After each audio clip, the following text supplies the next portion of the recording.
Hello everyone, welcome to शिक्षा foundation. इस video में हम डिस्कस करेंगे एक्सेल शॉर्टकट्स के बारे में, जिसमें हम कंट्रोल ए से लेके कंट्रोल जेड तक के सभी शॉर्टकट्स को डिस्कस करेंगे। अगर आप एस्पिरेंट है, कॉम्पिटिटिव एग्जाम की तैयारी कर रहे हैं, या फिर आप एक्सेल यूज करते हैं, ऑफिस में आपका वर्क रहता है, तो आपके लिए वीडियो बहुत हेल्पफुल रहने वाली है। इन शॉर्टकट से आप अपने वर्क को आसान बना सकते हैं। तो शुरुआत करते हैं कंट्रोल ए से लेके कंट्रोल जेड तक के सभी शॉर्टकट्स के बारे में। कंट्रोल ए का यूज डाटा को सेलेक्ट करने के लिए किया जाता है। डाटा को सेलेक्ट करने के दो तरीके हैं। अगर डाटा को सेलेक्ट करना है तो आप कर्सर की सहायता से भी डाटा को सेलेक्ट कर सकते हैं, या फिर आप शॉर्टकट की सहायता से भी डाटा को सेलेक्ट कर सकते हैं। तो डाटा को सेलेक्ट करने के लिए डाटा की किसी भी सेल पे आप क्लिक करने के बाद वहां से कंट्रोल ए प्रेस करेंगे तो आपका होल डाटा सेलेक्ट हो जाएगा। अगेन, अगर आपको एंटायर शीट सेलेक्ट करनी है तो किसी अदर ब्लैंक शीट पे आपको कर्सर रखना है, वहां से कंट्रोल ए प्रेस करना है, देन आपका क्या होगा, पूरी वर्कशीट आपकी सेलेक्ट हो जाएगी। कंट्रोल बी का यूज बोल्ड करने के लिए किया जाता है। तो अगर मैं इस डाटा को सेलेक्ट करता हूँ, शिक्षा फाउंडेशन डाटा को सेलेक्ट करता हूँ और वहां से कंट्रोल बी प्रेस करता हूँ, तो आपका जो डाटा है वो बोल्ड हो जाता है। कंट्रोल सी का यूज क्या है, कॉपी करने के लिए कंट्रोल सी का यूज किया जाता है। तो कंट्रोल सी, मेरा डाटा सेलेक्टेड है ऑलरेडी, मैंने यहाँ पे कंट्रोल सी यूज किया तो ये जो हाईलाइटेड लाइंस दिख रही हैं, ये पूरा बॉक्स जो हाईलाइटेड दिख रहा है, तो ये डाटा कैसा हो गया, कॉपीड डाटा हो गया। तो अगर मुझे इसे पेस्ट करना है तो एक शॉर्टकट है कंट्रोल वी, इसकी सहायता से आप इस डाटा को किसी अदर सोर्स या अदर डेस्टिनेशन में पेस्ट भी कर सकते हैं विदाउट रिमूविंग प्रीवियस सोर्स।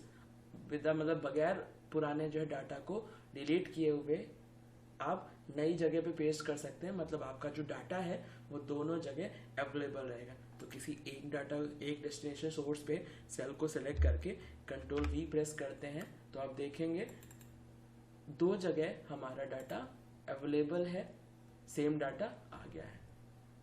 अगला है फिल डाउन। कंट्रोल डी से जो है फिल डाउन होता है, मतलब जो इसका शॉर्टकट है फिल डाउन कंट्रोल डी है। इस डाटा को सेलेक्ट करने के लिए मुझे क्या करना है, एक एग्जांपल लेना है। मैं मान लेता हूँ मैंने एक डेट मेंशन की, अब मेरे पास जो ट्रांजैक्शन है इस डेट के काफ़ी हैं। इसका यूज़ ट्रांजैक्शन मतलब फाइनेंशियल ट्रांजैक्शन को लेके ज़्यादा यूज़ होता है। अगर मेरे पास कई ट्रांजैक्शन सेम डेट के हैं तो मुझे हर बार डेट के कॉलम में डेट इंसर्ट करानी होगी। तो इसके लिए फ्लैश फिल का यूज़ मुझे करना होगा।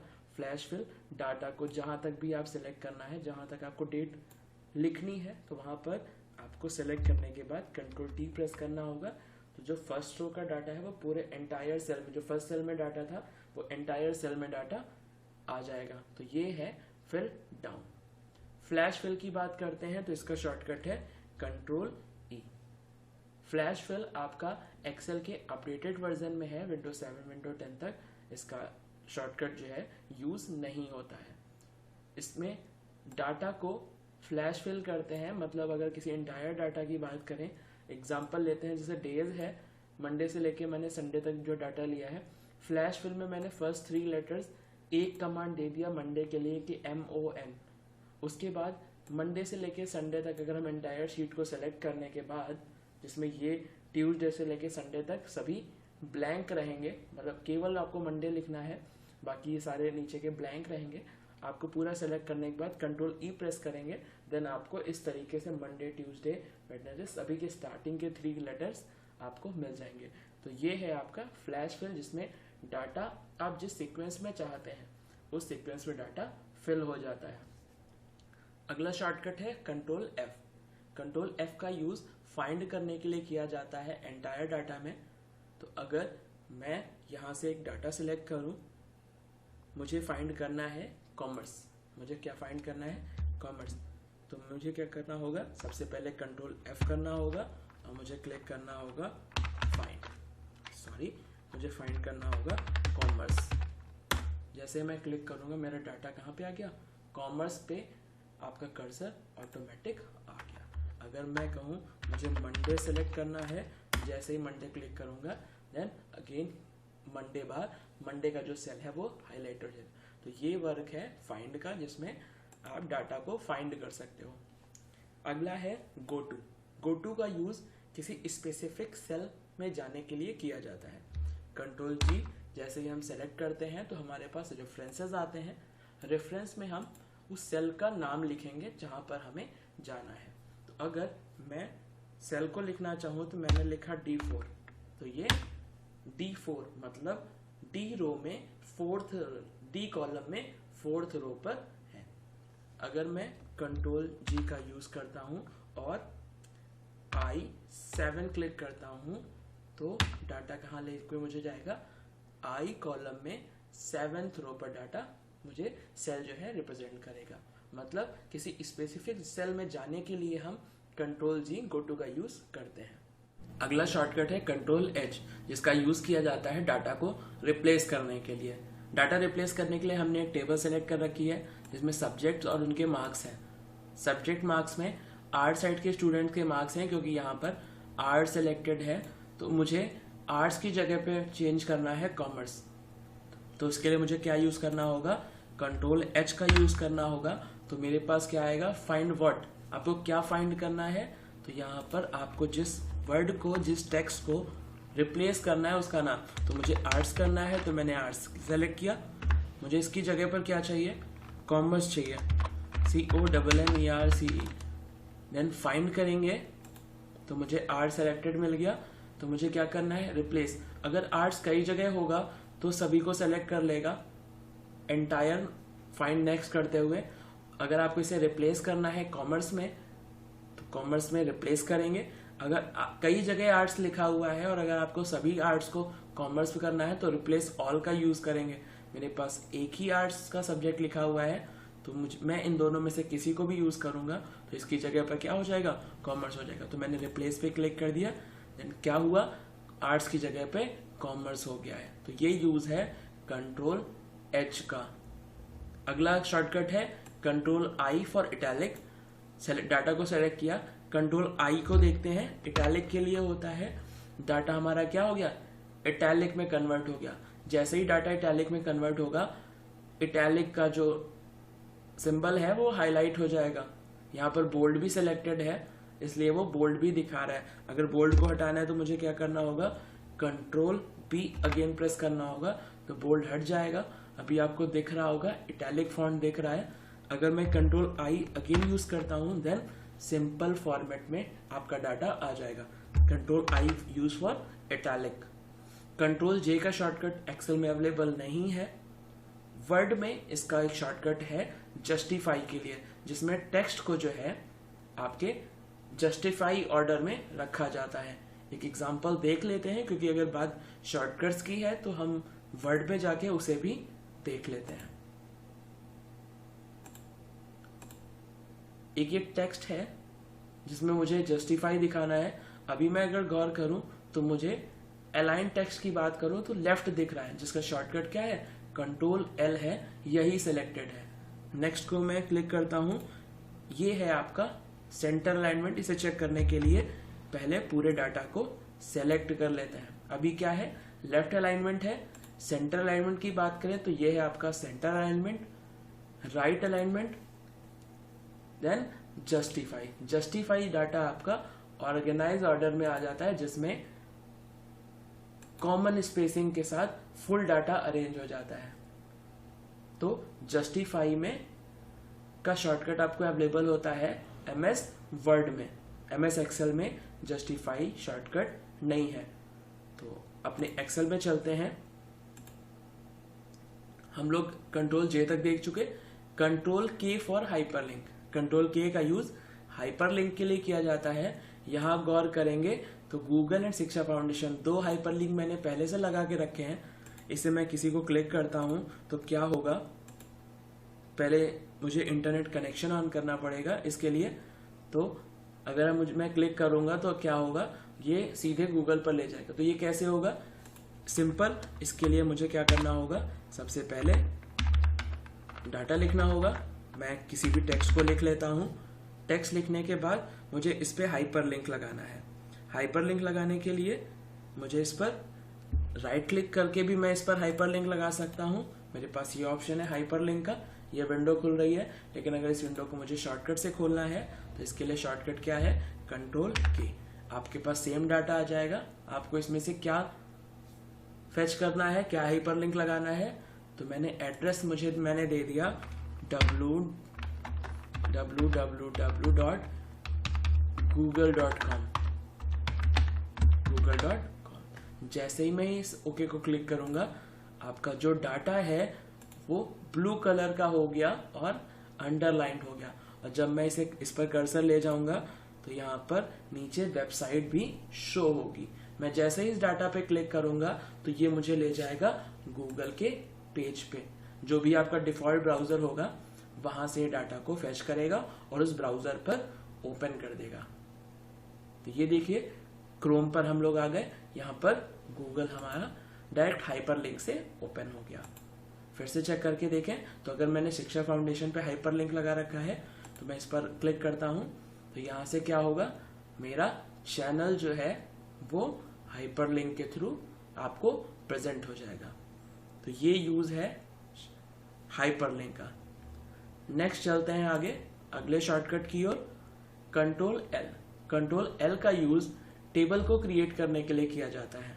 यहाँ ऑलरेडी टेबल फॉर्मेट है, बट ये एक व्यू है जिसे मैंने टेबल फॉर्मेट में लिया है।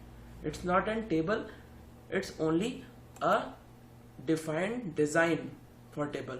अगर मुझे इसे एक टेबल में क्रिएट करना है तो मुझे इस डाटा को सेलेक्ट करना पड़ेगा। सेलेक्ट डाटा करने के लिए मेरे पास ऑलरेडी एक शॉर्टकट है।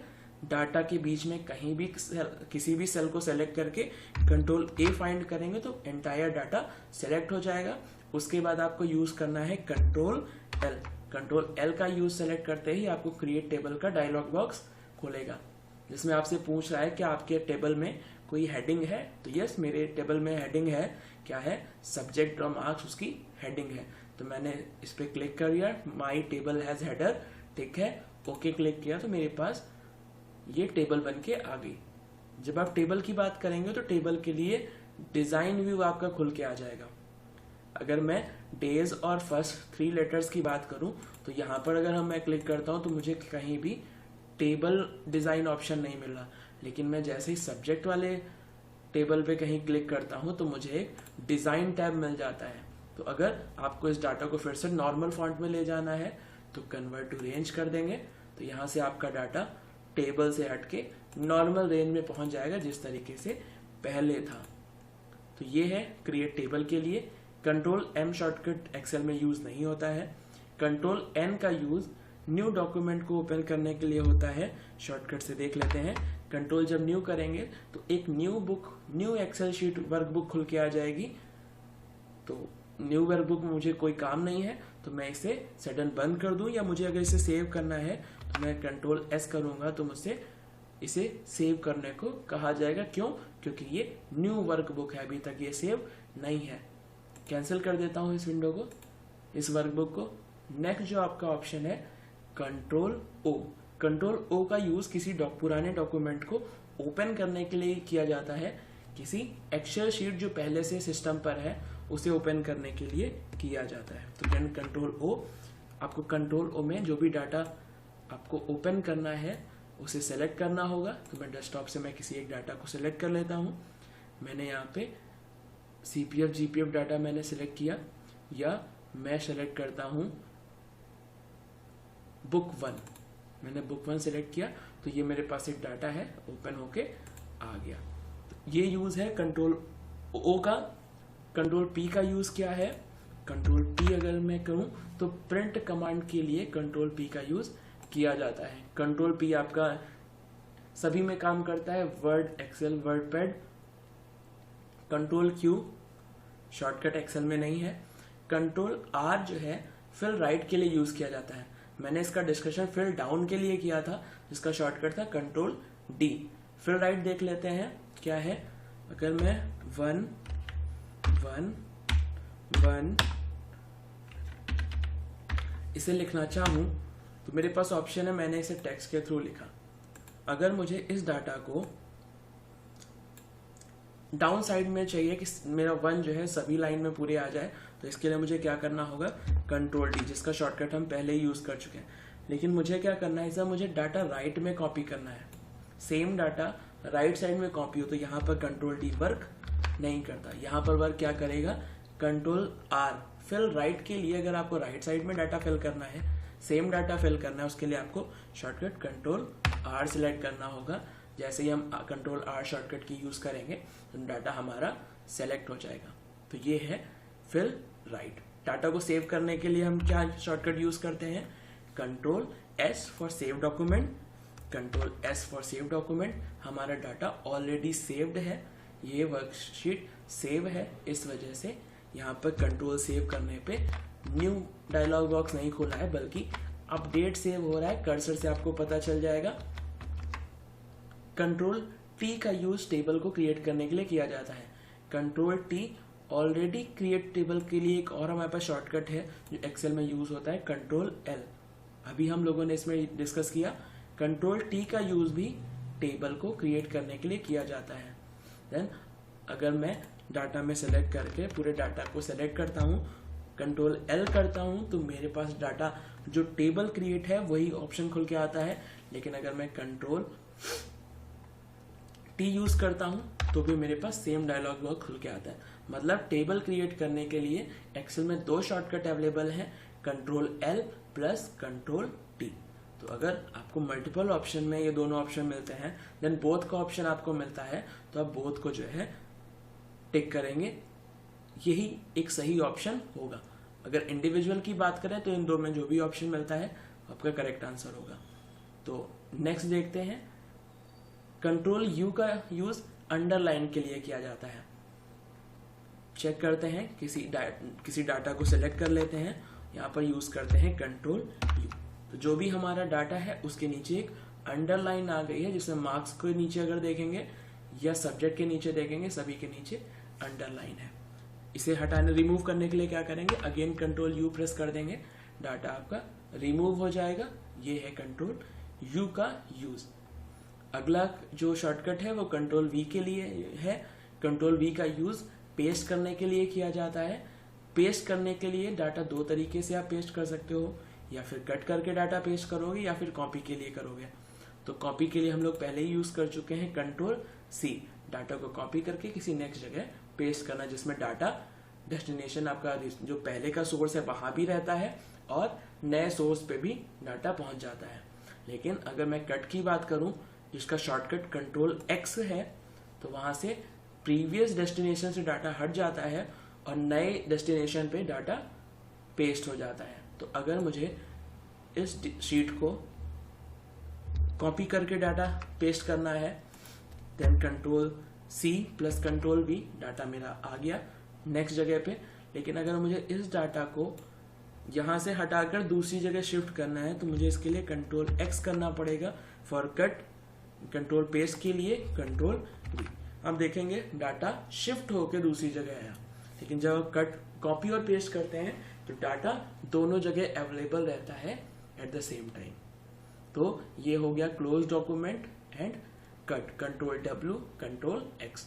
कंट्रोल वाई का यूज रीडू, कंट्रोल जेड का यूज अंडू। कंट्रोल जेड से शुरू करते हैं। कंट्रोल जो जेड है वो प्रीवियस डाटा को, जो प्रीवियस एक्शन होता है उस तक आपको पहुंचाता है। मतलब अगर मैंने इस शीट में अभी control X plus V end में किया था, कट और पेस्ट किया था, तो अगर मैं कंट्रोल जेड करूंगा तो मेरा डाटा उठ के कहाँ पहुंच गया, प्रीवियस एक्शन पे पहुंच गया।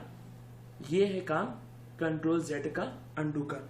लेकिन अगर मुझे डाटा पहले जैसा ही रखना था जहां वो पहले था, मतलब पेस्ट करने के बाद, तो उसके लिए मुझे रीडू करना पड़ेगा। मतलब जो एक्शन हो चुका है मुझे वही चाहिए, तो इसके लिए मुझे शॉर्टकट क्या यूज करना होगा, कंट्रोल वाई। तो ये थे एक्सेल के सभी शॉर्टकट्स कंट्रोल ए से लेके जेड तक। अगली वीडियो में हम इसके आगे के सभी शॉर्टकट्स देखेंगे। तो अगर आपको ये वीडियो अच्छी लगी है, आपके लिए वीडियो हेल्पफुल है, तो वीडियो को लाइक करें, दोस्तों के साथ शेयर करें और चैनल को सब्सक्राइब करना ना भूलें। Thank you so much.